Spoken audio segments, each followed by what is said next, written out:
Nick, but I'll do that. So, the streaming's on. Welcome everybody. Yeah, look. Firstly, with the attendance and apologies, I have actually received an apology from Councillor Marshall, who's unwell. So, thanks, Councillor Tozer. If we could actually move that apology, and seconded Councillor Martin. Thank you. So we'll firstly do that. We'll take the vote. All those in favour? It is carried. Thank you. No leave of absence. Confirmation of minutes. Thank you very much. So I've got...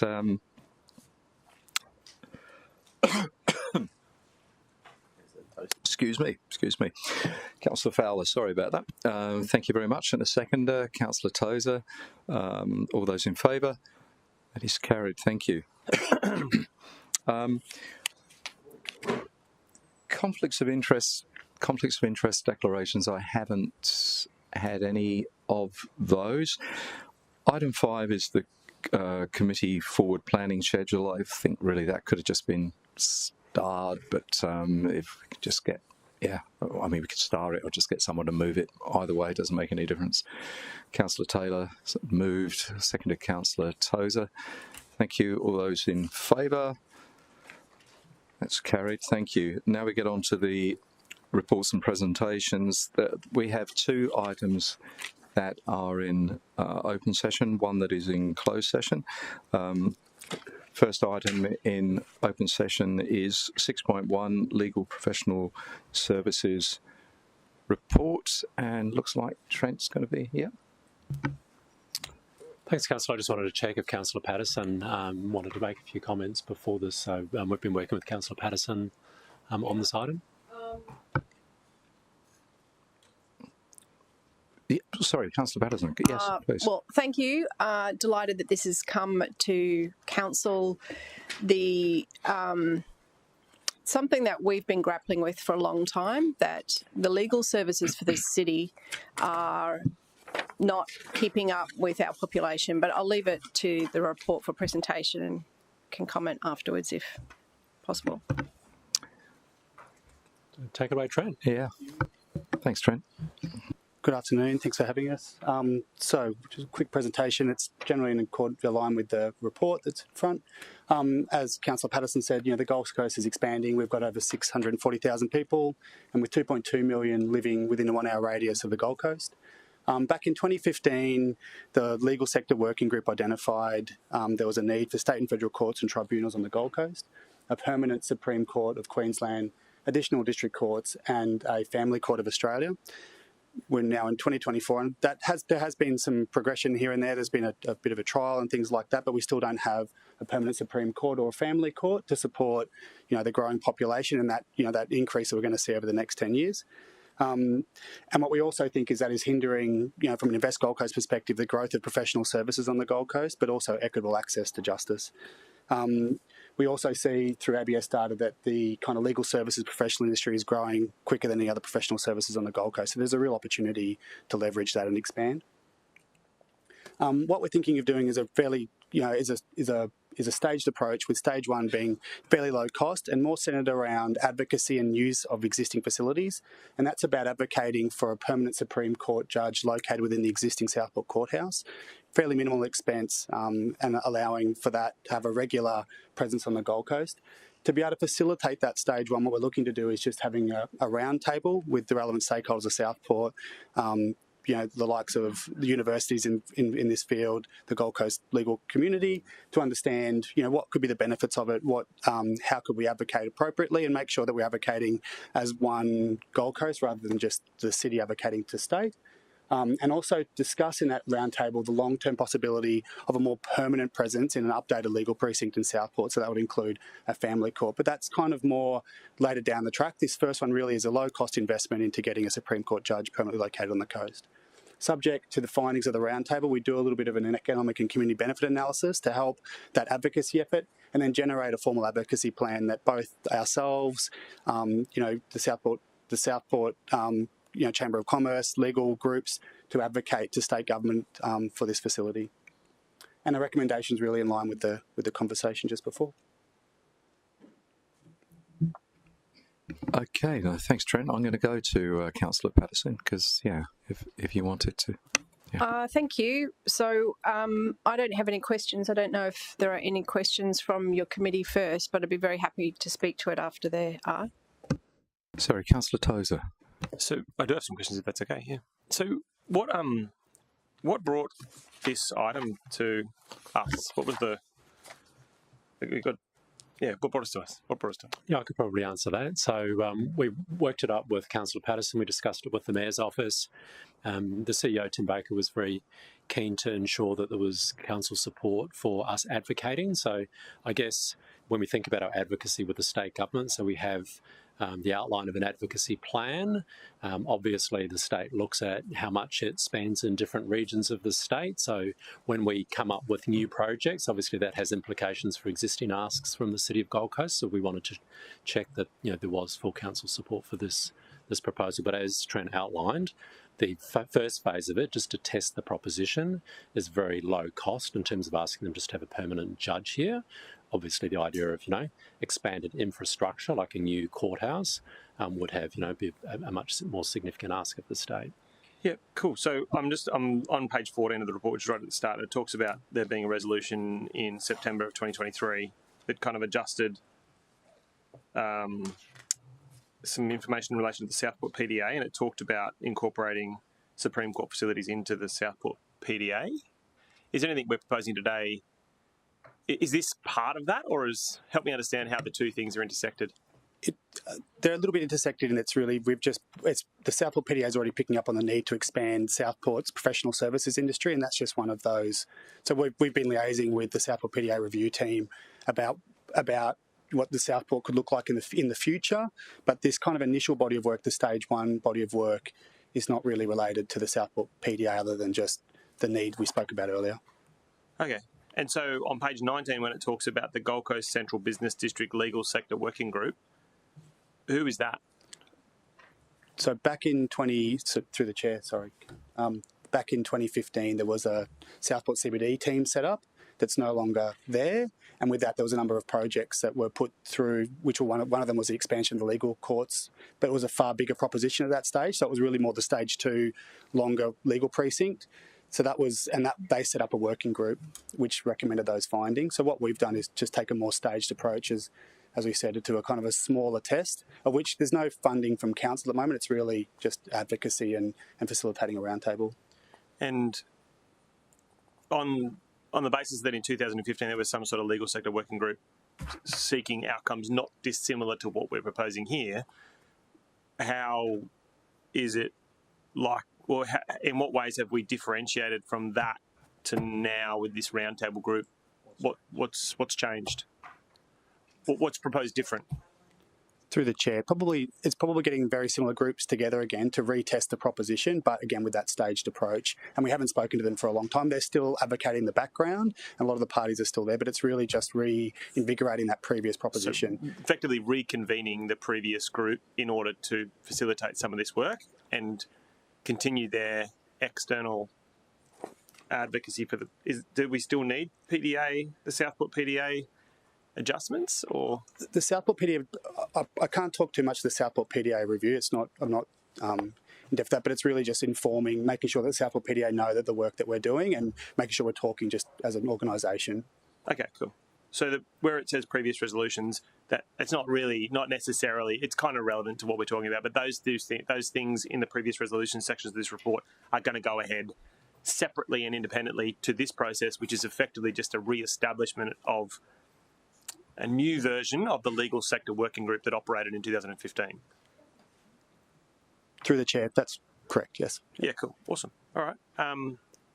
How long will the roundtable how long is it proposed to operate? Like, has it got any scope or terms of reference or anything like that? So through the chair, we don't see it like the working group, like a typical working group which meets regularly. It's really probably a one-off roundtable, facilitated roundtable to understand what's happened between 2015 and now, what kind of outcomes could we seek, who are the parties. And so, yes, there will be a terms of reference, there'll be an agenda, there'll be a bit of research to go into who's there. We've done, Bianca in the Invest Gold Coast team's done a lot of work in what that kind of who's there at the moment, but it's bringing that together and kind of facilitating what the outcomes would be. But it's not a regular meet. Okay. I think what I'm trying to work out in my head is that I'm super supportive of an expansion of the legal sector in Southport. You know, I have gone to the family court in Brisbane and it's been frustrating. I don't like the idea of every, family on the Gold Coast who's going through a rough trot in their, marriage or whatever, having to drive to Brisbane and take a day off work and go into that space. And obviously maybe they still have to take a day off work. It's quite traumatic. But I really like this idea. I think what I'm really reticent is I think we've already got what we need, and I'm conscious of trying to understand this roundtable group. I'm trying to understand how we need that when I think we already have. I mean, in 2015, there was already a group basically saying the things that are in recommendation 1. Well, yeah, so maybe it's a question through you to Councillor Patterson that she could respond to. Help us understand how. Yeah.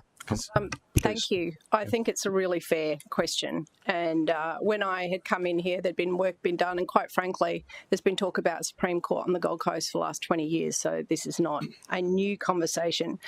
And last term, Councillor Caldwell and I did work advocating for a federal circuit court which allows for people to go through and get a divorce or something on the Gold Coast. There is no city anywhere near our size, anywhere else in the country where you can't have a divorce, and we've got one of the highest divorce rates.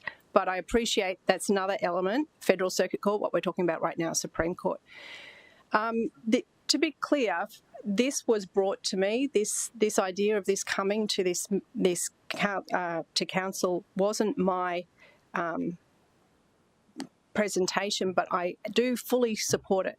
The reason why they said we've got to bring it is because there's no more formalised work that officers can do in advocacy unless they have council support.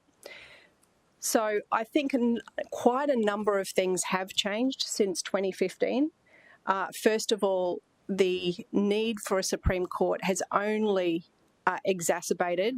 The Supreme Courts in Brisbane are absolutely bursting at the seams, and the purpose of this is so that there is one Gold Coast voice, that the legal groups, the chamber and us have a chat. So it's not really about money. It's really just saying officers are allowed to go and have a chat with lawyers. That's effectively what it is, but they can't do that at the moment unless they've got approval from council.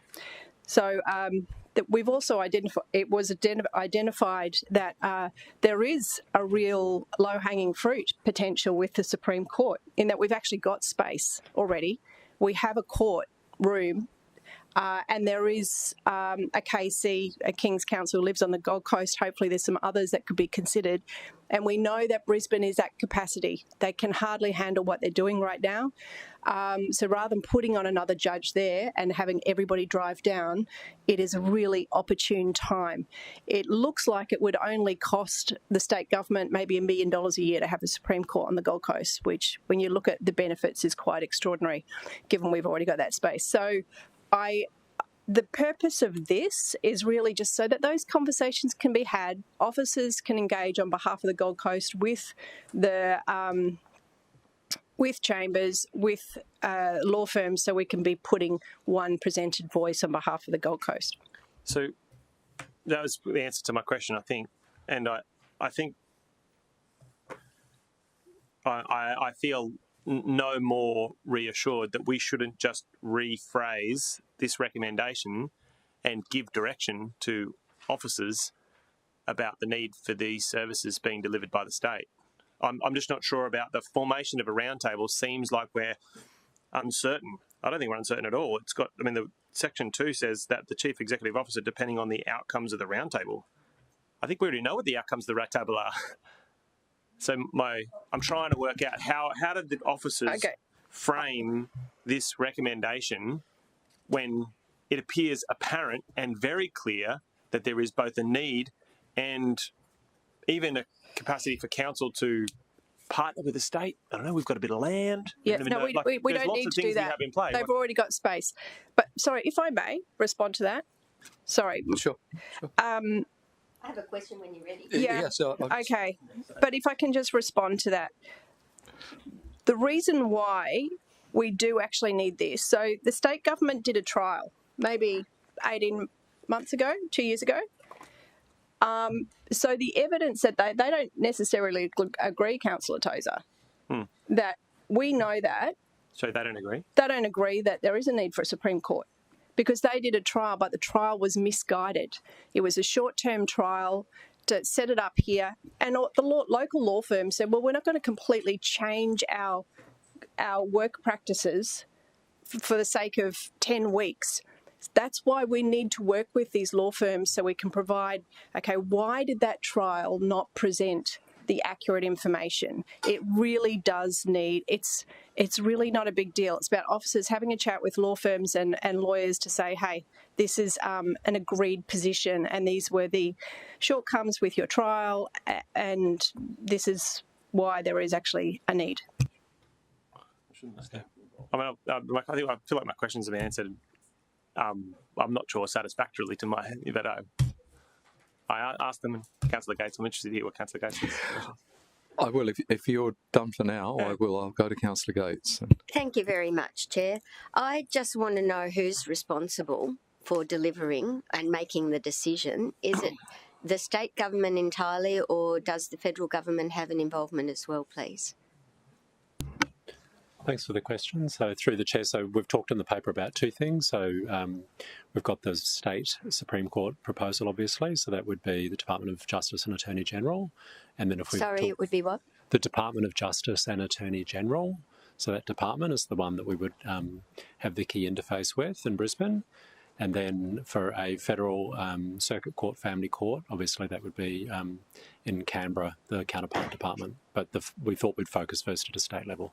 I've got to say, I think it'd be a great thing for Southport too. That's my first statement. But I question why we're dipping our toe into the extent that the report suggests, because I don't dispute any part of the information provided or the need, as especially someone with experience like Councillor Tozer in what the process is actually involving for Gold Coast residents. But I question the priorities of this council. I note that it says there's no funding requirement at this point in time, and that gives me satisfaction that we're not spending extra dollars, but there will be staffing resources. And I guess my only level of concern is what that takes away from projects and situations that relate directly to our core business, because if there were a list of things that need to be delayed in order to progress this at an officer level, that would give me great concern. So it's a statement more so than a question, but I think we've taken enough responsibility for so many things for state issues, and actually we should probably just be using the forthcoming election at a state level to get them to focus on the need on the Gold Coast, not for us to step in and try and manage it. That's my feeling. No, sorry, I was going to say that the timing in that sense is perfect. Oh, sorry. But I just want to go back before I go. Did you want to comment on that, Bianca? Yeah, no. So basically you're coming from the same direction as Councillor Tozer, which is just that, step back. But I don't know whether... Yes, as far as... I'm very keen to step forward. Everything on this page. Literally with a letter. So... For it, but I'm just not sure we should lead the round table or reformation. But do you have a suggested alternative motion? In the sense of, do you want a letter written to the state, or do you just want to leave it with the legal fraternity to make their own representations? I'm interested to hear Councillor Doran's question. I will take Councillor Doran's question, and then Bianca, do you need to? No, you don't. Okay. So. Thank you, Chair.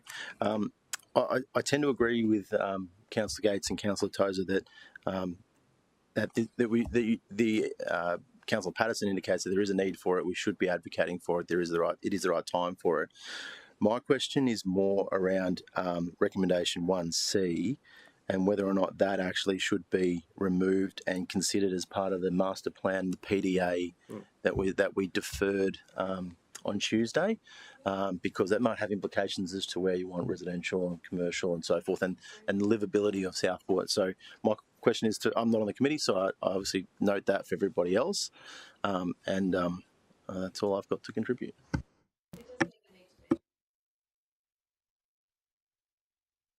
I think that is the natural home, given that the law courts are there already.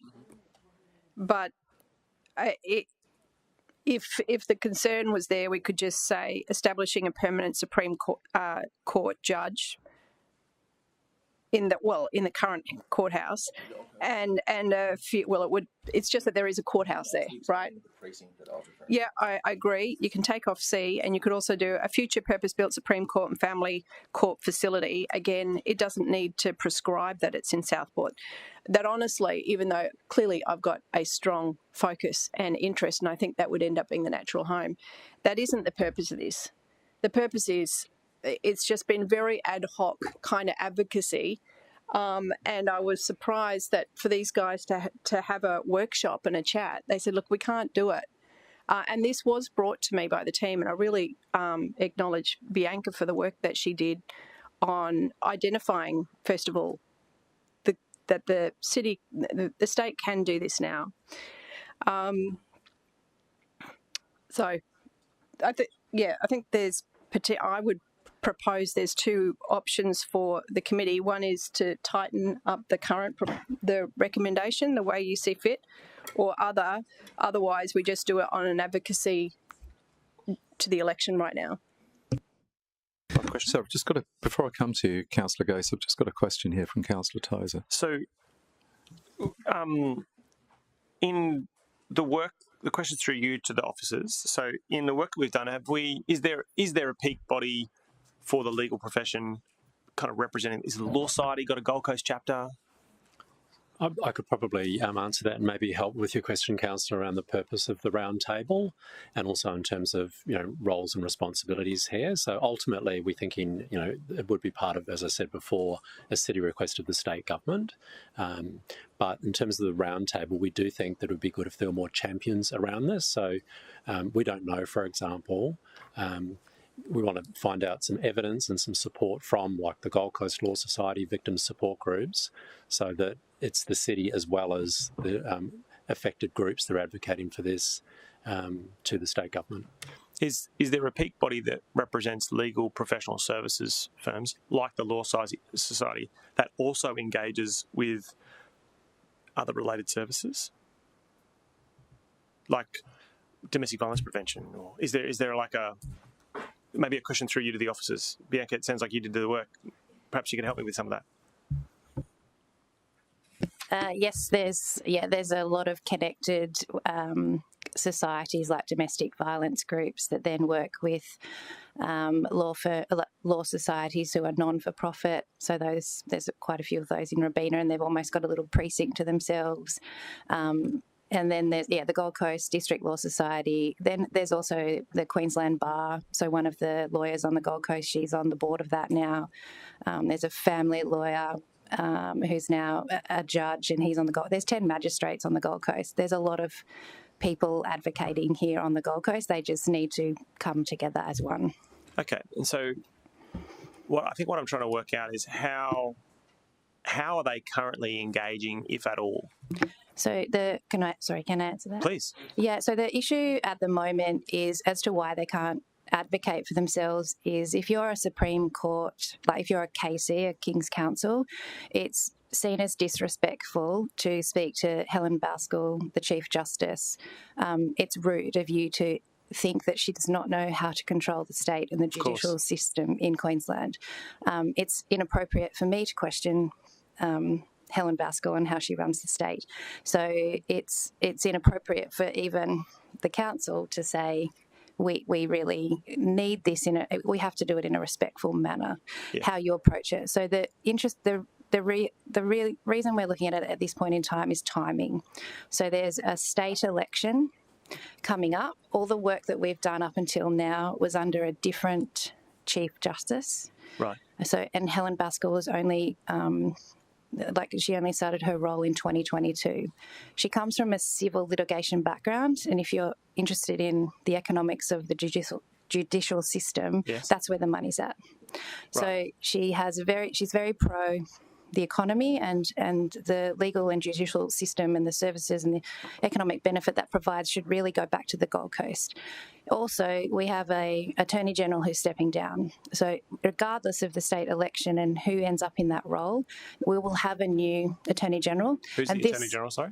Yvette Darth at the moment. Right. She has decided in February that she will no longer pursue that role. Okay. So it's perfect timing to develop a relationship with the Attorney General, whoever that might be, and both sides of politics, obviously, and then advocate for them to push a little harder on Helen Baskell, who we think would be supportive regardless, given her background, that would happen here now on the Gold Coast. So, and then the federal election is obviously next year, and so then we would follow suit with a family court. So it's the protocol inside the legal profession Correct. that prevents Yes. established protocol within the legal profession that prevents the legal profession from advocating for this outcome. Does that sound like a fair statement? Correct. Yes. And how you do it is you need to be respectful. Of course. Yeah. And council is well known for being disrespectful. So let's just let's explore that a little bit. So loosely what the officers are recommending today is to introduce council as a convener of a group that legal professionals can be a part of, selected or nominated or whatever, some sort of, that can be a part of, that can act, that can almost be like a diplomat or a mediator that isn't subject to the legal professional protocol that exists inside the profession, but can help advocate for outcomes that and informed by the industry without any one of them necessarily being the spokesperson. Am I reading it correctly? This is correct. That was not clear in the report. I'm so sorry. It was not clear in the report. I'm glad we've got to the bottom of it, and I'm starting to see some value in what is being proposed here, but I don't think I fully understood it based on the report. Sorry. Okay. Is yours a question, Councillor Gates? Because if it's a question. Yeah, okay, because and then I'll go to Councillor Taylor. So. Thank you. It's a question based on that advice, because I don't see that as being this is a political decision, and it's not a decision for the Chief Justice. So we would not be going to the Chief Justice, in my understanding. I mean, this is a political decision for the state, and I think that we should be writing to, unless you can correct me, that's what I need to know, because I don't see us going to the Chief Justice asking what her view is. Who would need to fund this? Because I think we're opening ourselves wide up asking for advice about whether we should have a purpose-built Supreme Court. Everyone agrees we should. Who's going to fund it? Because we're not. No, we're not. I don't think there's any suggestion. Well, it doesn't suggest, but if we're seeking advice on the need and the impact of these things, we're stepping into that space where we recognise they need to be provided. So my question is basically why the Chief Justice and the need for us to follow protocols even comes into it, because it will be a decision for either the current government or the opposition if they're successful. So why wouldn't we just seek a commitment from them in the lead up to the, rather than going through all this right now? It's such a limited time frame for this government to be in place, perhaps, or for there to be a change in government. So my personal preference would be, if there is no need for consultation with the Chief Justice, that we simply use this opportunity and this report to seek a commitment from both sides of the state to move forward. I mean, everyone knows it's needed. We don't need this report to know it's needed in our city, but we need a commitment, and I don't think we need to be the ones. Please correct me if I'm wrong, but we don't need to work through the Chief Justice, surely. Maybe I could answer that one. Yeah. I think the reason we want to do the roundtable is we don't feel that we've got enough of an evidence base. So the initial ask is not a hugely significant one for the state government, but still they want an evidence base around putting a judge here permanently. But if we are progressing towards the establishment of a permanent courthouse, new infrastructure, then they will. So we don't have the evidence, we don't have the support. I mean, there's some support obviously well, already, but it's not organised support for advocacy, we feel. Okay, so could we not, as part of our recommendation today, seek a commitment from both sides for a permanent Supreme Court judge located within the Southport Courthouse, or the development of a purpose-built family court? That would be my preference moving forward from this point, rather than using resources and taking control of an issue that, again, is not the ratepayers' responsibility. It provides a service for the ratepayers, but it's certainly not a resourcing responsibility of this council to start doing all the work associated with the delivery of. Sorry, it was a question and a statement. Sure. I think I tend to think there's probably enough in the report as far from an evidence point of view when we actually look at the growth in that sector, when we actually get those percentage figures that are quoted in there compared to other sectors, which could form part of a letter to say, look, clearly there's a need, and it's grown from this since 2011 to whatever it is now. So it sounds like that's where we're settling. I'm going to go to Councillor Taylor, who's been very patient at the end there. Thank you. And through the chair, just interested in a time frame. If there was a round table, how long would it take to form a round table, actually have the round table with election coming up shortly? What would that time frame look like? Well, Through the chair, we've got to have a close look at that. We put in the report September, which we think is achievable, but that might just change depending on the election and things like that. So we think it'd be probably a couple of months to get all the right parties together, to get the evidence together, to make sure the right people are in the room and that we haven't missed anybody or got all. So a couple of months probably. together with the federal government. So Councillor Tozer, and then So it occurs to me that we're actually talking about an industry development exercise that's not dissimilar to the marine industry or the film industry or the music industry, and where we are appearing to embark on this as an industry development exercise that council does undertake pretty regularly in the Invest Gold Coast arm. We actually have industry stakeholder groups in marine, in film, in all of these places, but we don't have it currently in legal professional services. Is that right? There's nothing that currently exists that we do in that space. So, Christian, thanks for the question. Yeah, so we do look at professional services as one of our strategic growth sectors, and we do a periodic report on the state of the professional services sector. And you're right, Councillor, this does fold in with this work. Equally, I think, as Councillor Gates has talked about, there's the whole access to justice side of this as well, and that would be one of the stronger arguments in terms of advocacy to the state rather than industry development for the legal industry on the Gold Coast. So, through the chair again, so the protocol we talked about before, the legal professional or legal services protocol that occurs, is it reasonable to suspect that that same protocol that's preventing internal spokespeople from engaging with decision makers inside the government, and I'm using the word government to describe Chief Justice, Attorney General, decision makers who might facilitate a Supreme Court, that same protocol, will that prevent them from actually participating in our roundtable? Because it's council, they've got nothing to do with legals. Help us understand how that's going to be. Through the chair, that's exactly what we're going to test about. So, right. Who would be willing to attend? What contribution can they make? So we definitely know there's the industry bodies, the professional services, but could we get, members of state government to that roundtable? They're the type of things we'll test. So maybe a final set of questions then. Propose to me the members of this roundtable.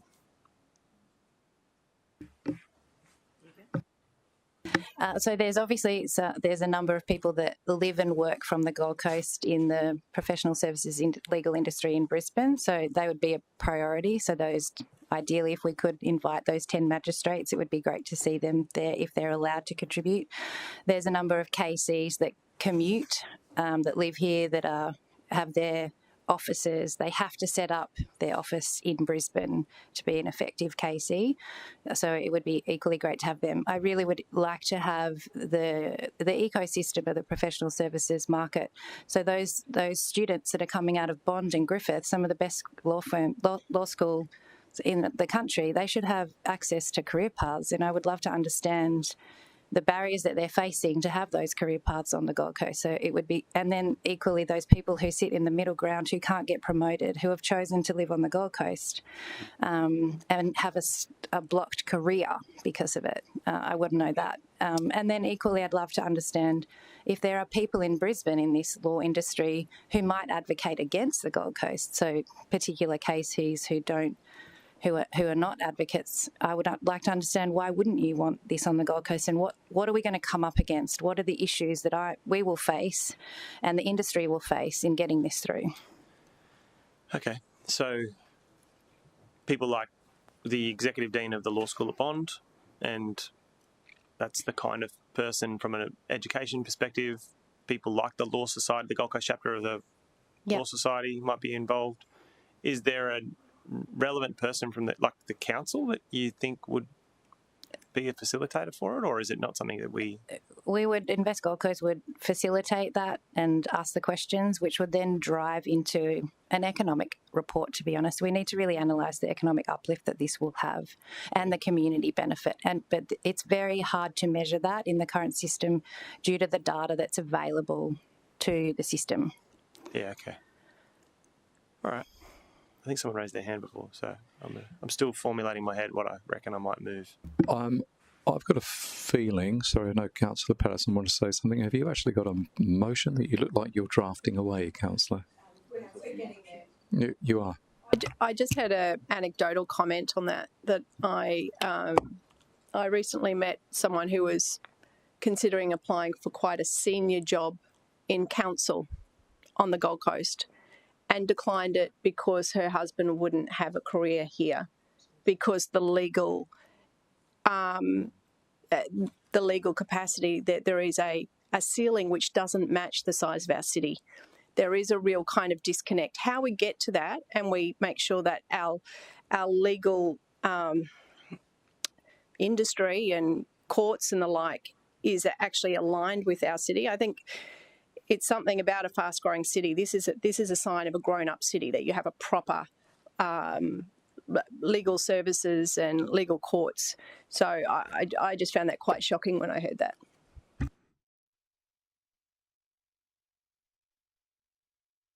Were you asking whether there's a motion?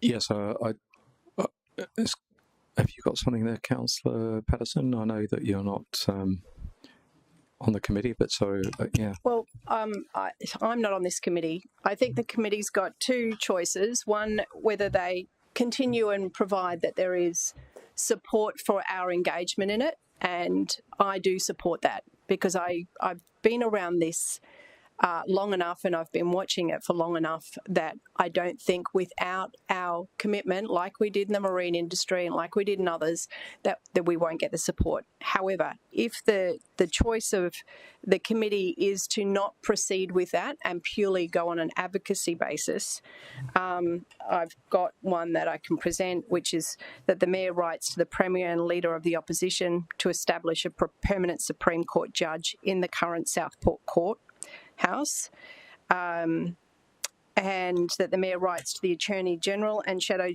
Attorney General expressing the need for a federal circuit court on the Gold Coast. To put that in perspective, federal circuit court, so that's the family law. That's where you go for a divorce. That's the federal side, and they don't have anything to do with each other. State will fully fund Supreme. Federal will fund the federal circuit court. Parramatta has one, 26 kilometres from Sydney, half our population or less, and they've got a federal circuit court. It is astonishing that we don't have one, but they are two completely separate requirements because they get the advocacy to two different channels. So I'm interested in hearing Councillor Patterson's proposed motion because I have some ideas about moving this forward, but I'd prefer to hear your word. I'm writing this effectively. My preference would be for someone to work through the recommendation and for us to be engaged with that. I am drafting something that I think is more in line with what Councillor Gates is interested in. Maybe if we took 5 minutes and had a play around with words, I don't know. Oh, look, I'd actually be interested to hear, because it sounds to me like Councillor Gates, Councillor Tozer, and from the nods I'm getting with the committee, everyone seems to be pretty much on the same page that we shouldn't be too involved with this, that basically it should just simply be a letter to both sides of potential governments in October and saying, look, we've had representation from the legal fraternity who believe that this is needed. Here's the supporting evidence with the growth, etc., etc. How about you give it some serious thought in a nutshell? But it occurs to me there's two paths here. One is that the Mayor write a letter, and we basically, as a new council, we restate what we've stated in the past, and we let that speak for itself, and then members of the legal fraternity on the Gold Coast can make comment on that resolution and that correspondence if we copy it to the right people, and we could go down that track. To me, that's a fairly, flaccid way to deal with the issue, and frankly, I think it'll hold the same amount of weight that it's held up to now. Sorry to use that word. I know there's some councillors who prefer not to use that word. Placid but respectful. No, I was trying to use the right word. I think I used the right word. But the second path is where we do actually undertake an industry development exercise like we would with the marine industry, like we would with the film industry. We actually provide some resources because we see this as important, like we do with the marine industry, like we do with the film industry, like we do with the music sector. And we actually undertake an industry development exercise. Now, that's not what the recommendation currently says, but I get that's what it's trying to achieve. And I think that might be a better way forward than writing another letter. I'm just going to go to Councillor Taylor, and then let's see where this lands. Yeah, I'm just interested in obviously the first part is the round table and bringing the stakeholders together to understand the dot points of what we're talking, I'd say A and B. But then it talks about number 2, that implementation of an advocacy plan. Doing that body of work may not be our remit, it may be. So having it in there, by not having 2 in there at all, and the outcomes of that could be decided, that could be another avenue for someone to do that body of work. And for me, I think as a council, we're identifying something. We know we have frustrations with state government, and sometimes we need to trigger them and push along. And if you're going along the political line, we're just throwing it back into a political fire. I think what I'm hearing here is by bringing this round table together, we're actually assisting in the process to hopefully get a better outcome for advocacy moving forward. And I think I'm very supportive in ensuring that we do lead it when the city is feeling that we need to push our barrow at state level. And I see the round table does do that. I suppose the interesting what comes out of it, and I think it's a time frame now coming into the state election, what that would look like coming out. Okay, just buying a bit more time for Councillor Patterson there. So, Councillor Martin. Thank you, Chair. I get the need for the Supreme Court. I get that it's not our responsibility, but I totally get the economy wins and the community wins by having it. So I'm just interested in the officer's view, through you, Chair. If we didn't do the roundtable, does that jeopardise? Do you think that weakens our advocacy? As in, is the roundtable critical to the advocacy? My sense is that it is important that we test the support and also make sure that this is coordinated. And it may be when we do the roundtable, actually there's a party that's happy to be a champion. And as I said before, I think the advocacy would be stronger if it was, led by, or not at least strongly supported by local Gold Coast interest groups than solely by the city. The other option that the councillors are surfacing is obviously to do the high-level advocacy. Our informal indications are that the state does not at this point in time support the establishment of a permanent Supreme Court here. Otherwise, obviously, they would be building one. So the roundtable means that we can do it in a more robust, evidence-based way. Okay, the only issue there, though, from what Trent mentioned was that we could be looking at September, is that right? With the state election due in October, I just wonder if we're by the time we do that, whether we're cutting things a bit fine and whether we're going to get a serious commitment. There's a bit of a dilemma there. Is that correct, Trent? You were saying that you thought maybe we wouldn't get results of that roundtable until about September, sometime in September. We'd like to go as quick as we can, but just being realistic about getting the right people in the room. That's correct. Yes. I just wonder if that's enough time. If we go, I just wonder if that's enough time if we go down this this process to get a really, I think we get a more meaningful answer if we approach the state sooner rather than later. But I don't know. Okay, I'm going to go back to you, Councillor Tozer, and after that, I'm going to wrap it up and ask for a motion. So I'm going to propose a motion because I don't think Councillor Gates. I think Councillor Gates wants to write a letter and stay out of it, and that's okay. But I think this has actually got some value, and I think we've interrogated it today. Are you happy to accept a motion? If I provide, I've got one here ready to go. Well, have you got one over here? Yeah. So it's basically the officer's recommendation. I want to remove the words including industry and key stakeholders. Actually, no, leave that there, but see where it says seeking their advice on the need and the impact for? So where it says seeking their advice, just omit that and replace it with to establish advocacy for.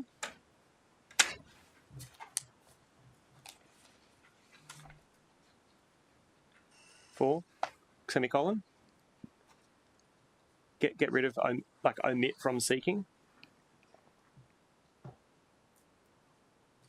Yeah, and leave those other three A, B, C. And then add a 3 to the end.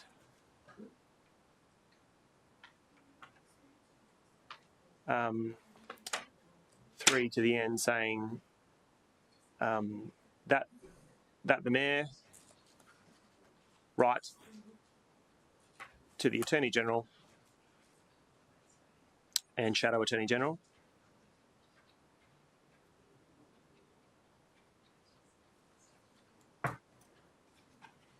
it's ATT. Yeah, sorry, it's all right. We'll accept the spelling out later. Shadow Attorney General. Yeah. Restating the Council's support for the establishment of a Supreme Court and Federal Circuit Court on the Gold Coast, and requesting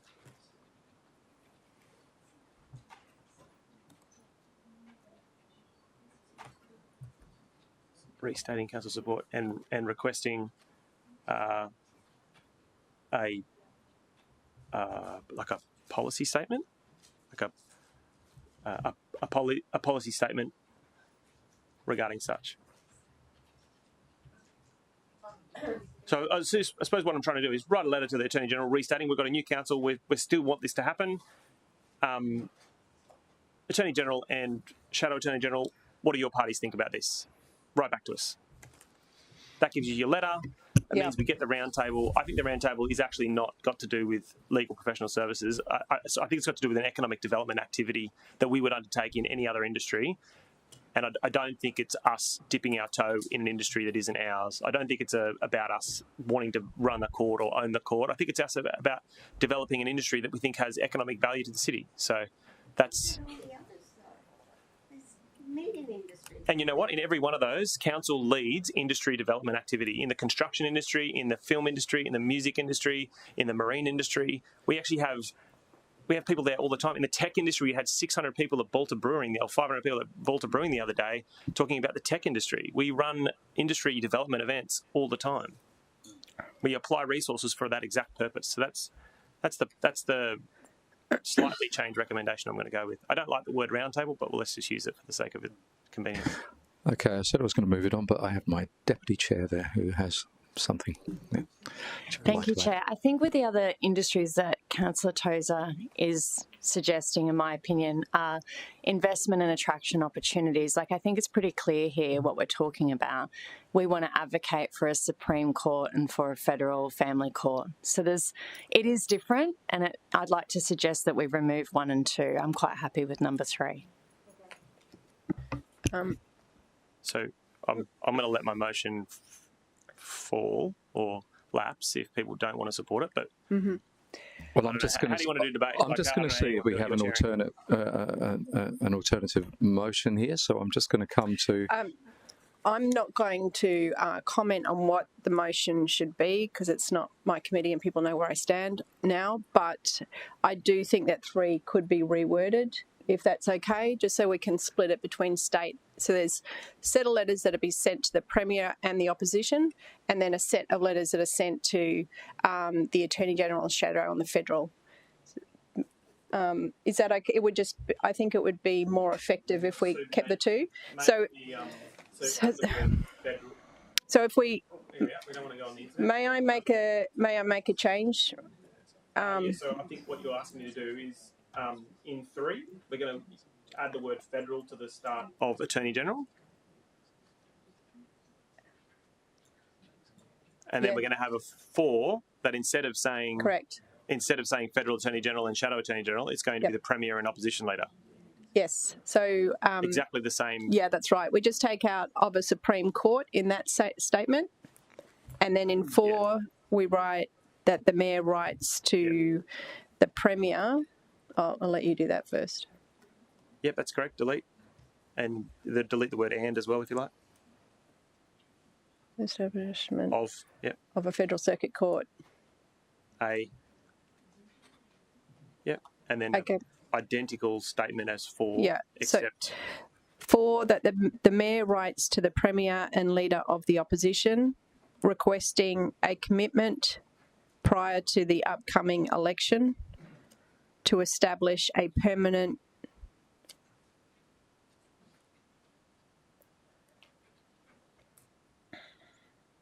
that the Mayor write to the Premier and Leader of the Opposition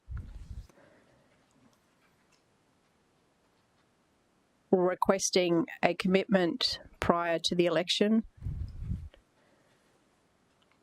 to establish a permanent Supreme Court judge in the current Southport courthouse.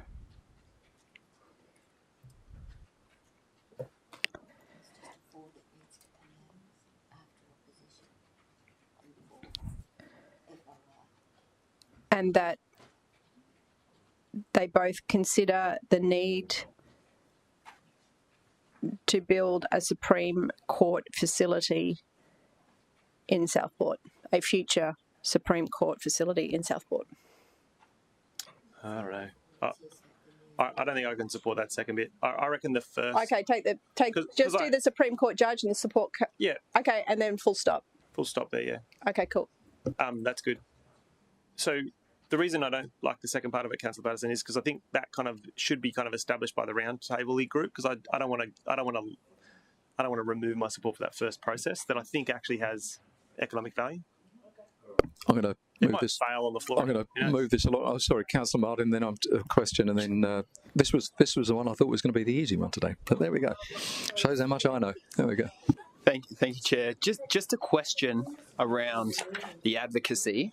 I just wonder whether our Southport master plan should be linked into here. That's urgency in terms of a city responsibility. We're master planning for Southport. Whether that should be part of that urgency to the state because we're seeking confirmation because we're planning for the precinct. Councillor Fowler. Yeah. Thank you, Chair. So would that mean we just make 3 and 4 1 and 2, and then we delete 1 and 2? Is that where we're heading, No. Councillor Tozer? Sorry, I think Councillor Tozer wants to keep 1, 2, 3 and 4. I'm actually, personally, just so you know, you may not care, but I'm actually heading more towards just 3 and 4. I'm making them a 1 and a 2. But yeah. If I could just make the point, I think now's a really good opportunity for us to first lead with just 3 and 4. And there's nothing, that we don't need to rush anymore if there's no support for the establishment. We can then start work as soon as the election's over in October. And if we need a round table, then what's the difference? It's July already. August, September, October. Let's try and get a commitment and put some pressure on right now when this is the only time we're going to have that opportunity with the state. And if it has to be delayed by 12 weeks before we embark on this process, if there's support for it, it's not life and death. Yeah, and that's exactly where I'm heading. As I say, I think it's time to do it now rather than just leaving it till a few weeks before. And also, I think we've got enough, as I say, we've got enough evidence in here to actually include in that letter to say, look, there is a need. You need to let us know where you stand on it. I think that way we're going to get a quicker answer and we can move ahead already. We, as you said in your very early statements, you know, we already know that Well, they're all questions, Councillor Castro, but go on. We already know that that the legal fraternity supports this, wants it. You know, we've already done that. We don't really need to. Yeah. So with all of that in mind, I've put the motion up. If it lapses, it lapses. But I think 1 and 2 are important, and I think they're important because I don't think we're getting responses from letters the mayor writes as much as we'd like. I don't think we're getting responses from letters the mayor writes as much as we'd like. When the mayor writes a letter and we resolve, or a committee says, let's write a letter, I don't think we're getting the responses that we're looking for. I have a great deal of respect for the mayor, but I'm not convinced that people who receive letters from him necessarily want to write back to him. And I appreciate that's a contentious topic, but I am not willing to, I would prefer my motion lapses and no one seconds it. I want it to be recorded. I think 1 and 2 are actually centrally important, and I think, frankly, right now, 3 and 4 are impotent. I don't think anyone will respond to our letters. Maybe the leader of the opposition will respond. And frankly, I think we need to take a different approach. In the last letters that we've written, the letters we've written about planning, they're not responding to our letters. And I think that tells us something about what we're doing. So frankly, I will seek a seconder for my motion, Councillor Castro. You're chairing the meeting, but I would love a seconder, including 1 and 2. I can second it so it's on the record, but as I say, I'm leaning the other way myself because I think with the election coming up, they will answer. But anyway, the legal fraternity is pretty powerful. But anyway, all right. But I will second it so you can actually have it recorded there so it's not lapsed, given that you've contributed so much to this debate and you're pretty passionate about it. So right. Yes, seconded by me. Great. Do you want me to open debate? Do you want me to open debate? Yeah, I thought you had, but yes, please do. All right. We did an hour ago, yeah, absolutely. So look, I think the report itself didn't adequately capture the legal services protocol that occurred. And I think that having those questions answered by the team, I think really helped us form a better view about why this is an important thing. The report didn't adequately capture that. I think it was I think it was a misunderstanding. Particularly, I had a misunderstanding having read the report, but coming to the committee today. I think what we are seeking to do, actually on this motion, 1 is now missing. There it is. Sorry, clerical issue. Yeah, there it is. I think what we're trying to do is something that councils does a lot of, Councillor Castro. I think what we're trying to do is establish an economic development, industry advancement kind of project in the same way we would do with the marine industry, with the film industry, the music sector, with the tech sector, with the construction sector, with the property services sector. We undertake these facilitation exercises where we either choose to go down, this evening, the Mayor is hosting Sunset Drinks for the film industry. And that's an industry development exercise where we get the industry together. And whilst it's not the formality that a roundtable on legal professional services is, it is an advocacy exercise that we undertake in order to build an industry confidence. And that's what we're, I think, effectively trying to do here. And I think we've stipulated kind of loosely the terms of reference that we're seeking to gain support for in this group.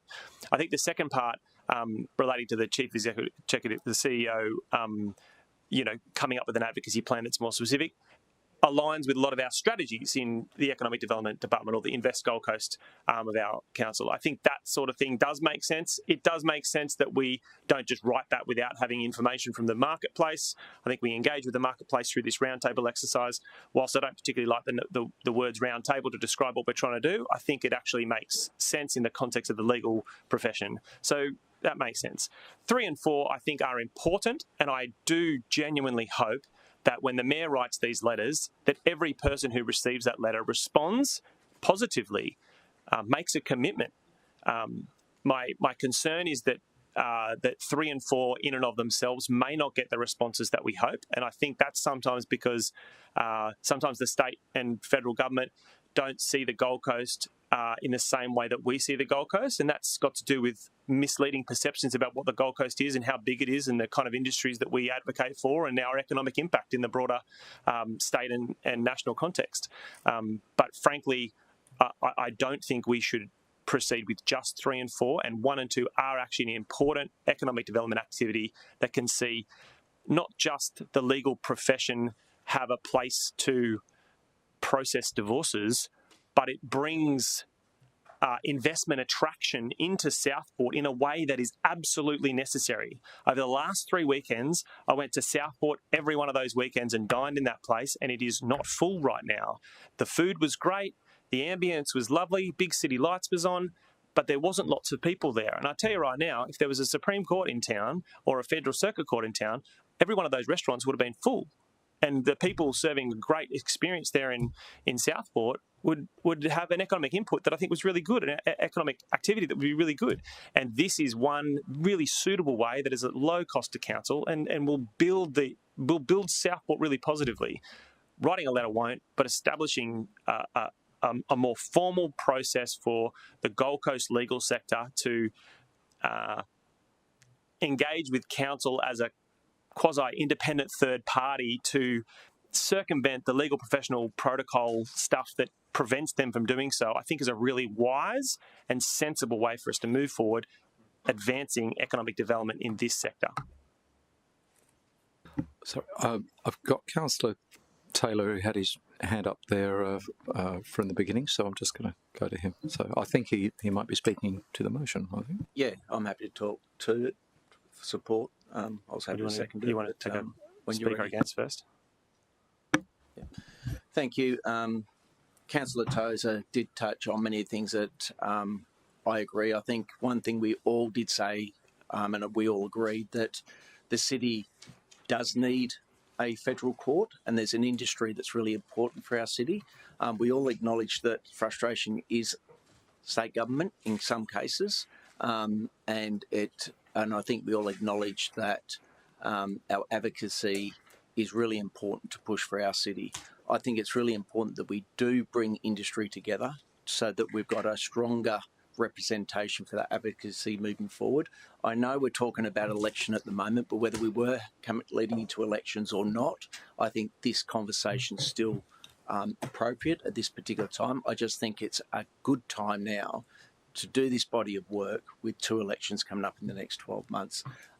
3 and 4 does start the process. Obviously, there's a process there of engaging before a state election, but I really believe bringing industry together, whether it's now or in the future, it's very important, and now's the best time to do it. And if we feel internally we have the time to put it together, I know it's a short time, but bring the business groups together for this advocacy. That's what 1 talks to, 2 talks to about how we or who leads it. I think this talks about us, depending on the outcome of that roundtable, leads it, and 3 and 4 is leading into elections. So in my view, I think 1, 2, 3, 4 is appropriate, and I'm here to support it. Thank you. Okay, I'm going to go to Councillor Fowler.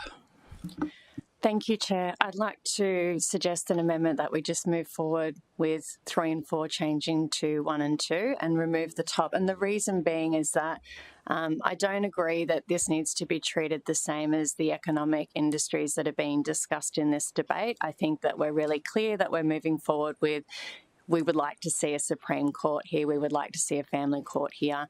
I think 3 and 4, we are running into an election, and if anybody's been watching what's been happening in the election, crime and the judicial system is the number one that's actually been talked about. We have an opportunity to strike now, and it needs to be now to give advocacy time and for our opposition leader and also our current Premier to debate this and consider this if this is part of their election promises. So 3 and 4, we're asking for a commitment.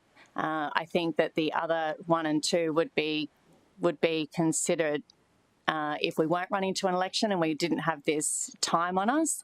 I am concerned that if we don't just move forward with 3 and 4, asking for that commitment, that we may slow down the process.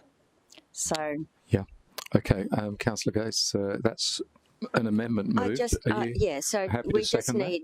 I'm happy to second that amendment. It'll look a bit odd if I second both of them. That's all. But Happy to second it, and then it needs to. I just wanted you to have the minute secretary put up an amendment while Councillor Fowler was talking to it. That's all. No. It's an amendment. It's an amendment to the. So we put forward an amendment now with just 3 and 4 as 1 and 2. No, you don't change Councillor Tozer's motion. So it's.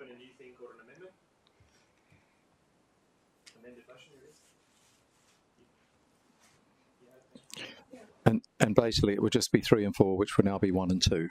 Yeah. And it'll be moved Councillor Fowler, seconded Councillor Gates. Councillor Gates. So Councillor Tozer will close the debate.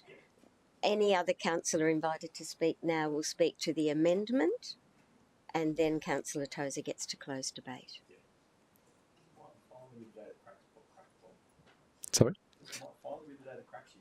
No. It's cool as a cucumber. After 57 years in council, sorry, 27 years.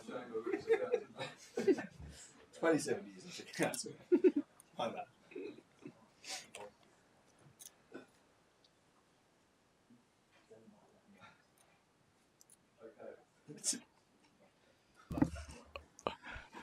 How rude. Okay, who invited you? Yeah. Did you used to write letters when you first come in, or was it still stone? That's rough. We had a lot of pigeons. Yeah.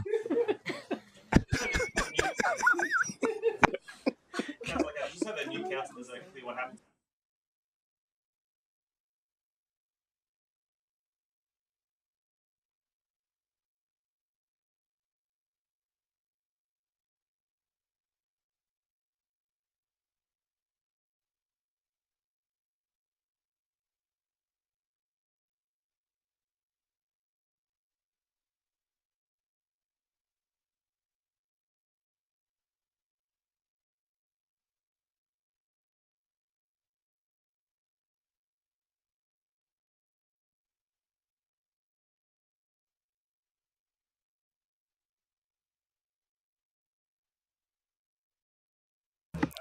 I'll just I let anything. It's just like, yeah. So, pretty lay about, man. Pretty lay about. All right.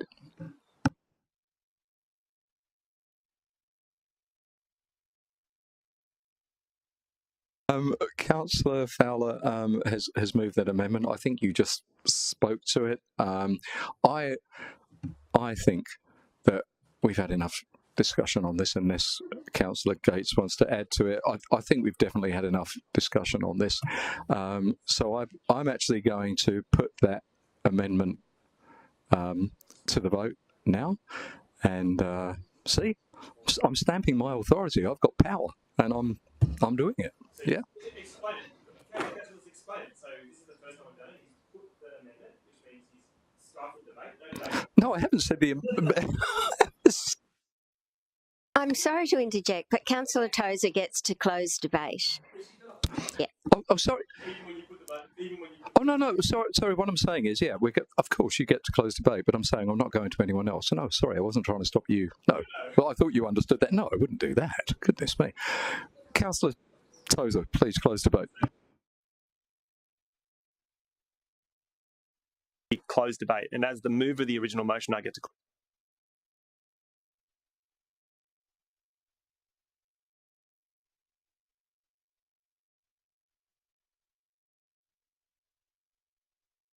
I think these letters are important, but insufficient for us to achieve the outcome we're seeking, because I don't think it will result in any different outcome than we would get otherwise.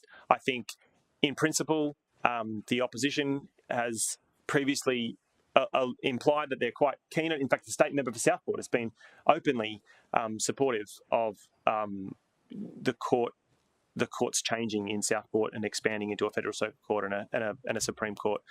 So there's nothing new that we will get out of these letters. Frankly, I think it's great that we are writing them, and that's why they're included in the original motion. But they don't, in and of themselves, achieve anything more than what we already have. And the only way to get a better outcome or get a different outcome is to do something different. And frankly, that's why 1 and 2 is important in the original motion.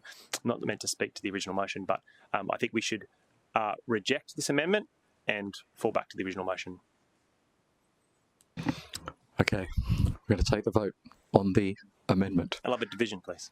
Sorry? I'll have a division, please. You'll have a division? Right, okay. All right, there's going to be a division on the amendment. All those in favour of the amendment? Councillor Lacastro. Okay. Thank you. Councillor Fowler, Councillor Gates. Looks like we've gone down the screaming hit. Okay. And all those against? Councillor Taylor, Councillor Martin, Councillor Tozer. And so the casting vote of the chair. Come on. As Councillor Marshall is in here, I reckon I would have got him over the line as well.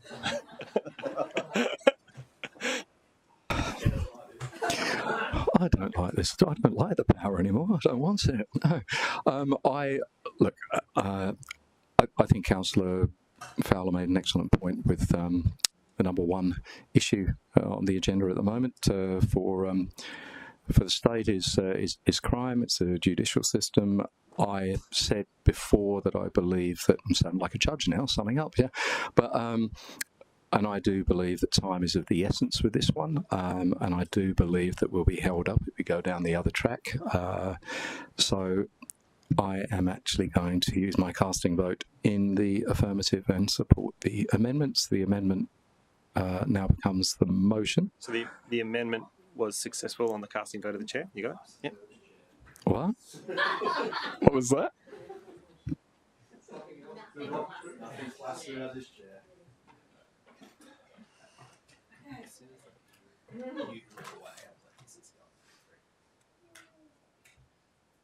And now we vote again on the amendment as the motion. The amendment has now become the motion, and we now will take a vote on. Sorry. Yes, it's moved by Councillor Fowler, and sorry, I didn't look at the board to see if that was there. I thought it was there. Okay. If it's really necessary, but I think we've had the debate 100 times. But Councillor Fowler, it is your right should you wish to speak, because far be it for me to stifle debate. Well, thank you, Chair, and thank you, Councillor Gates. So, yeah, it's just repeating what I've already said, really. At the end of the day, I'll say it very, very quickly. It's very, very quickly. But at the end of the day, we need this, and we need to take the opportunity of the state election to state our piece on this. This is advocacy. This is a hot topic with them. And at the end of the day, this isn't a local government issue. It's a state government issue when we're talking about the Supreme Court. So we need to strike while the iron's hot, reach out to the state government, get their commitment from both sides of Parliament so that we can move forward and have something in writing that this is actually on their agenda. Yeah. I like it. So we're reaching out with a hot iron, and then they'll listen. Yeah, absolutely. Right.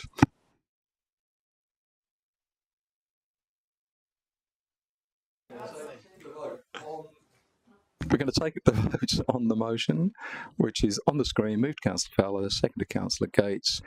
All those in favour? Favour. Look at that. A unanimous decision, see?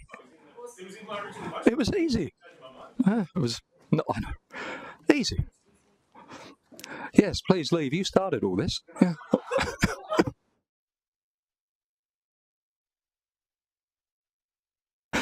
Through the first punch in the saloon and then walk out. Yeah.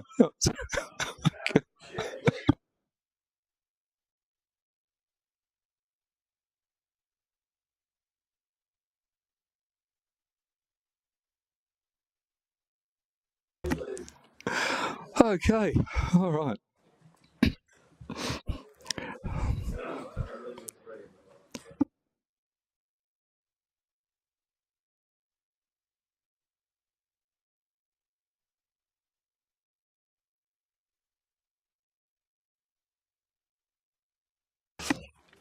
All right, councillors, we have the second item in open is 6.2. It's a presentation of the What's On Gold Coast. Very exciting because we've now finally got a calendar up and running, and we're going to just about hear all about it.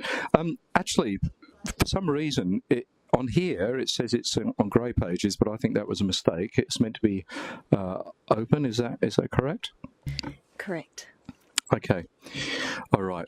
And Jill, yes? Do you want to introduce? Jill? Yes. I'll introduce. Good to see you all, councillors.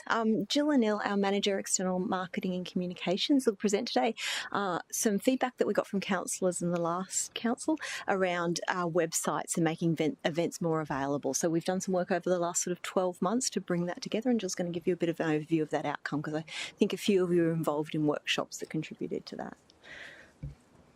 Thank you. Over to you, Jill. Thanks very much. Thank you and good afternoon, councillors. Thank you for the opportunity to present to you today. I'm joined today also by Steve Brook, Manager of our Community Events team, and Danny Sargent, Coordinator of our Web Content and Design team that sit within my own area of Marketing and External Communications. And the purpose of this presentation is to provide you with key information regarding our new standalone city events website, whatsongoldcoast.au, and to seek your support in promoting this site to your communities. And I certainly do note that a number of councillors have already begun promoting the site, so many thanks to the early adopters. Much appreciated. I'd also like to acknowledge the excellent collaboration that has existed between Steve and Danny's team, and we're very proud of the results that we've been able to achieve because it's used internal resources only. So it's been a very positive and low-cost effective solution. Sorry. Okay. Sorry, just trying to change to the next slide. No. It's not moving. Sorry.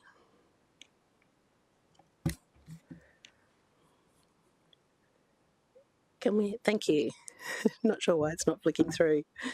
Okay, so just in terms of a brief summary of the background which led to the establishment of the new website, as Jodie mentioned, through various conversations that councillors were having, particularly with the city events team some 12 months or so ago, it became clear that the existing approach to listing and marketing city events was not having the cut-through that it possibly could.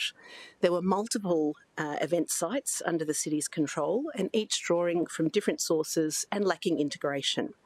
This meant certainly a less than desirable customer experience, often resulting in much frustration, particularly because multiple sites were not always uniformly updated and search functionality had not been optimised across many of those sites. Oops. Okay, we're going. So the problem, in short, the key problems we identified were that we were not able to offer a single source of truth. Resourcing was widespread across internal and external sources, and we had little control over where and how organisers were marketing their events. So put simply, whilst we had a functioning site, we were not offering easy, engaging, integrated and a personalised experience.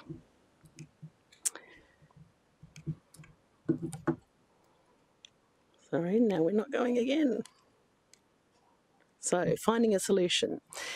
As many of these concerns had been noted and raised by councillors, the first step was to actually initiate a councillor workshop, which was attended by many of those, some here today, and it was held in April 2023 and led by Steve and his team.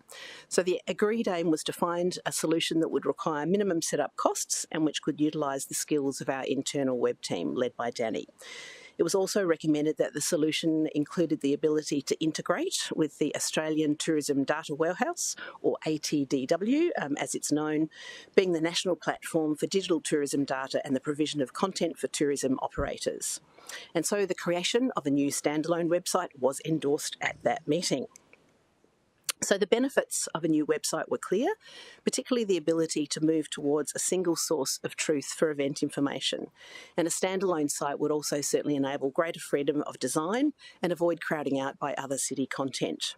The ability to sit on a standalone and marketable domain was also highly advantageous. So, to the drumroll moment, we actually launched whatsongoldcoast.au on the 4th of June. So just over a month old, and very, very delighted with the results so far. Let's have a little explore. For those of you who would like to, feel free to scan the QR code, but if not, I will go through in the next few slides some of the key features that are available on the website. Okay. So on the home page, if we're just starting off there and looking at the area above the fold, the site has instant visual appeal due to the large real estate that we've given to rotating banners. Of course, each of these banners are clickable, taking the user straight to the relevant web event page. We've also featured some key categories on the top menu, which includes major events, arts and culture, business, family-friendly, sport and music. The search bar just below the imagery includes keyword, category and suburb. The first selection when we move down the page then is grouped under hand-picked events. And then we move into this weekend and this week. We've certainly found that behaviour generally is that customers are looking for events in the very near future, so that 7 to 14-day window is key. A standard feature throughout the website, of course, is also the highlighted hover treatment. I'd also note that our city officers are in complete control within Danny's team of which events we choose to group into these. They are date-driven, so they will appear in order of date, but we have the ability to really focus on those events that we think will bring the greatest response from our customers and users.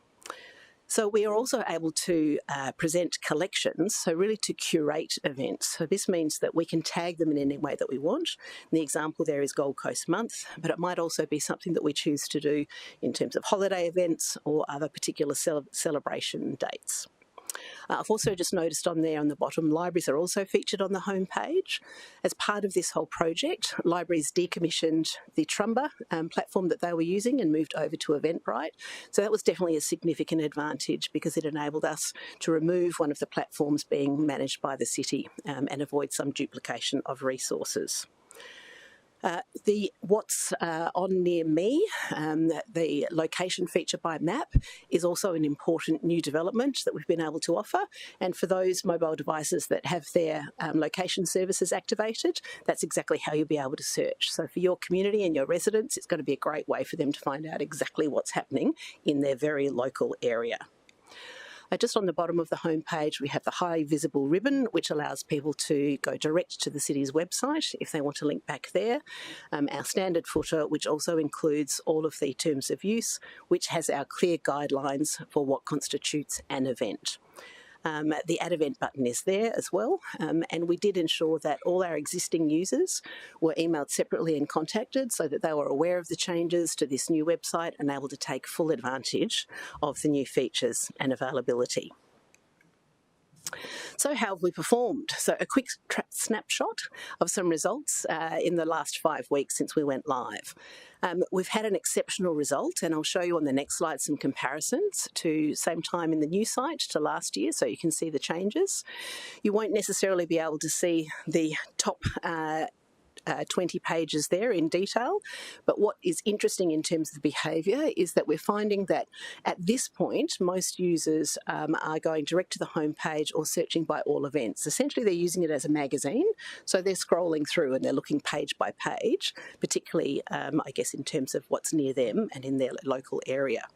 Engagement has been high, and as I said, when we look at the same time last year in comparison to the old site, the results really do speak for themselves there, particularly not just the increase in volume of users, but engagement and also session time. So we've moved previously from the old site from 1 minute 49 as the dwell time on the site to 3 minutes and 32. So that's an incredible lift in terms of the time that people are spending on the website, showing that we're providing the right content. And obviously we also intend to keep monitoring and reviewing and ensuring that we're optimising on a continual basis. So we've had a very positive start, and I would also call out the number of events that we have now. There currently is 535. Previously on the old site, we had about 300. So we're already seeing a great increase in event organisers choosing to list their events. Once again, I just want to mention that it's absolute credit to the professional services and skills of Danny's web content and design team that we've been able to develop this very engaging site through internal resources only and at very low establishment costs. So next steps, we will be doing a city campaign, low cost and very targeted, to keep promoting this out to our community. And certainly we'll continue to work with stakeholders to ensure that we're gaining maximum listings and appropriate listings. Naturally, one of the reasons we're here in the presentation today is to ask you all for your support as well to continue sharing this and promoting on your own channels. And perhaps not just to promote the site itself, but to showcase some of the individual features, particularly around location and what's on in your individual areas. So to assist with this, what you will be provided in Friday's Councillor Communication Update from Marley is each division and councillor has their own individual URL, which will allow you to search by your division and see exactly what's coming up in your area. So, yes, thank you. Thanks so much, Jill. And yes, Councillor Tozer. So have our divisional officers been provided like a login, or have they been given any direction about this yet? Because obviously I've just looked up Mudgera Bar and not all the events that we have in our local area are in there, but we put a newsletter out with all the events in. So yes. It strikes me as a relatively straightforward exercise for our community engagement person. Absolutely, yes, it most definitely is. And so again, as city users, they're able to do that and to list their events and go through the process. Okay, so have you provided them guidance about that? Sorry, my question probably is an open question through you, the Chair, to any councillor. Are your community engagement officers or divisional officers doing this yet, or were you aware of it? Shaking heads, yes, from Councillor Fowler, all over it. Mixed. And through the Chair, I might ask Danny to add some commentary to that. Sure. Hello, through the Chair, please. So the actual login and submission of event information is exactly the same as it was when the site was on the corporate site, which is using a module called My City, where event organisers are able to create an account, upload their data and publish their events through a workflow that comes through my team. That has been in place for 3 years now since we moved to Open Cities. So most councillor officers acknowledging change of staff would have been aware and using that system. That remains unchanged.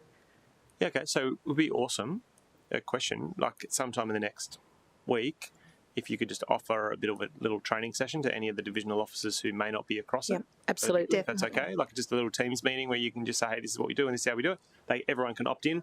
Obviously, Katie won't opt in because she already knows all about it. But Councillor Gates and maybe my team might be very keen to get involved. Maybe Councillor Martin's team as well. Of course. Absolutely. Councillor Doran's team.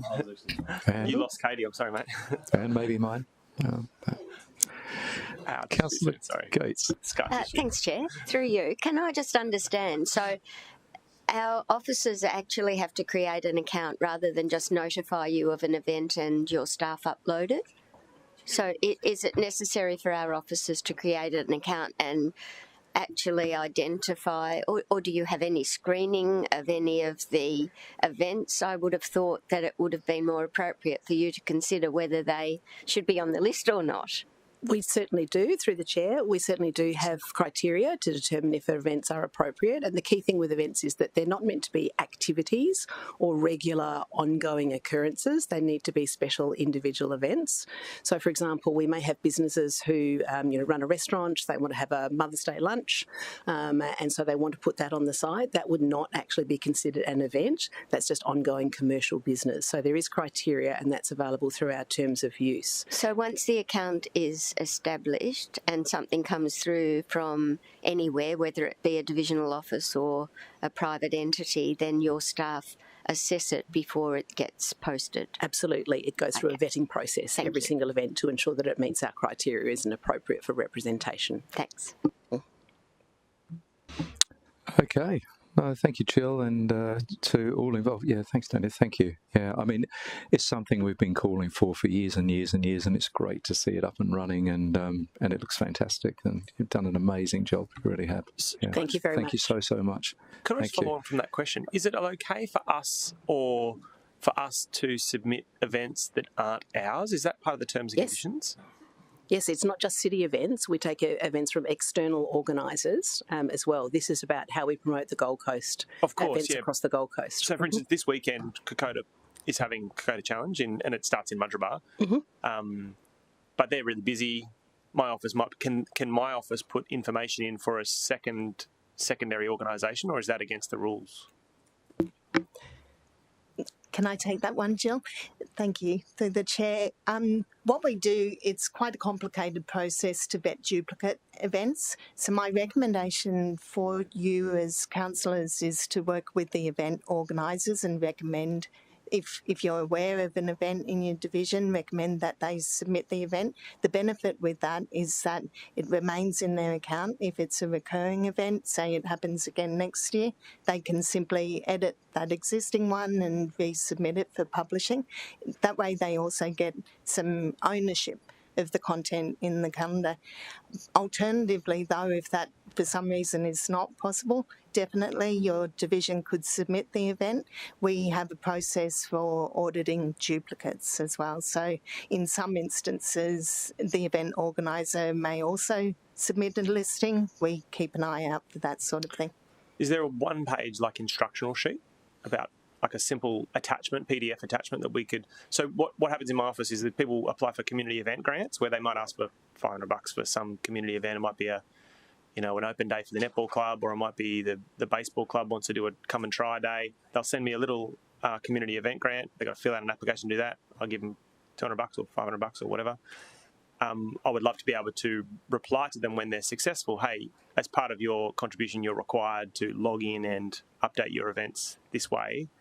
Could you provide us an attachment that we could send with it? We certainly could, and I'd be happy to include that with the information that goes out this Friday with your individual URLs, so that you can have a little quick, easy reference guide. Because that makes it really easy for us to not have to do it, but we can actually do it as, hey, we're going to give you money, but the obligation is that you'll create an account and absolutely, log all your and it will events. certainly enhance the promotion and visibility of their event. Great.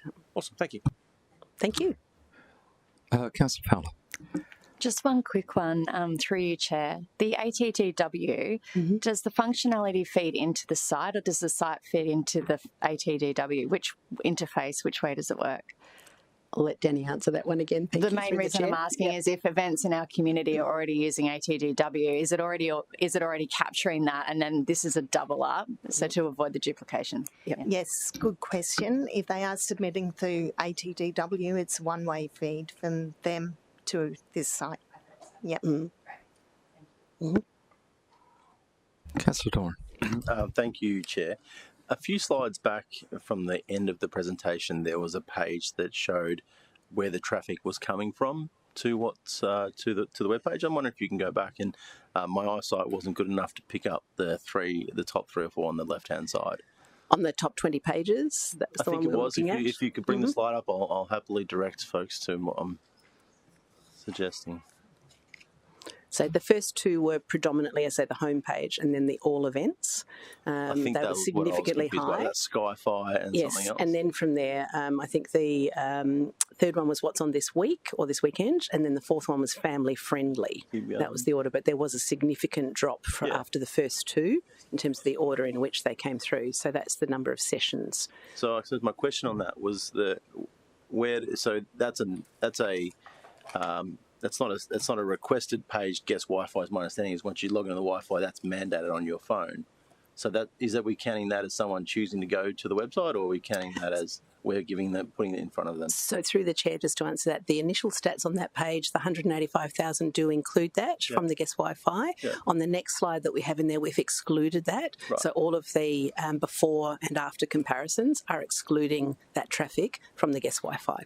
So, and just in the team's estimation, is there more value attached to a direct? I think if I could get you to pop back to number 3, where direct, which I assume is someone opens a browser, decides to go and search the website. So I imagine that's a more valuable entry to the system. Is that fair? Yes, it is. Yes, Okay, most definitely. Thank you. Okay, thanks again, Jill. Thank you very much. Thank you. Councillors actually looking for someone to move that the report be... exactly. Yes, thank you. Councillor Tozer, seconded. Councillor Fowler, thank you.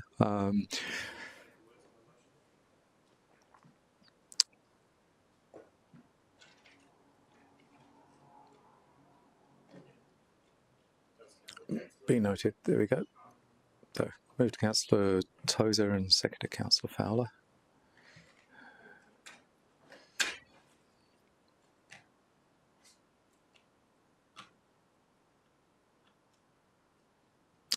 Great, thank you. All right, councillors, put that to the vote. All those in favour? That is carried. Thank you.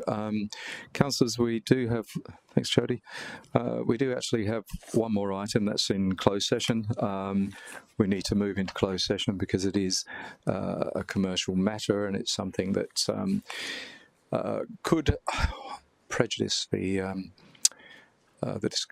likely to prejudice the interests of the local government.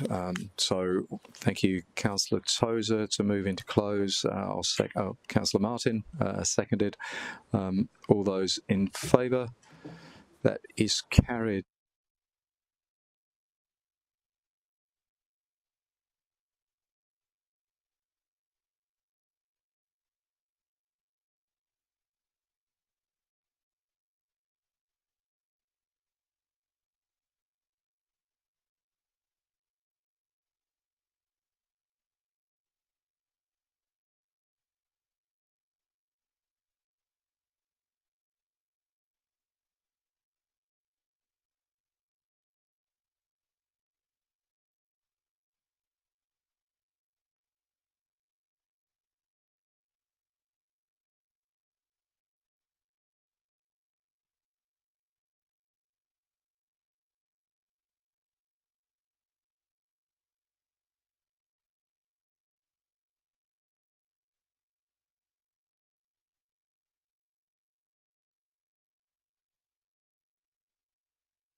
Okay, streaming is on, and welcome back to anyone who's watching.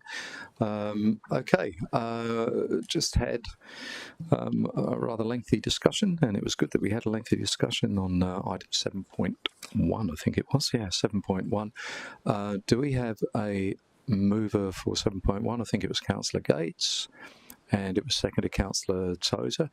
The recommendation is on the screen. The report attachments be deemed non-confidential except for those parts deemed by the Chief Executive Officer to remain confidential in accordance with sections 171, 3 and 200(4) of the Local Government Act 2009, and 2, that Council approves item 1 to 7 as amended in section 17 and appended as attachment 4. So moved Councillor Gates, seconded Councillor Tozer. Councillor Gates, I know it's limited what you can say, but is there anything you wanted to add? Also? Present for the strong questioning and determination of this matter, and yeah, it's a good outcome moving forward. Councillor Tozer.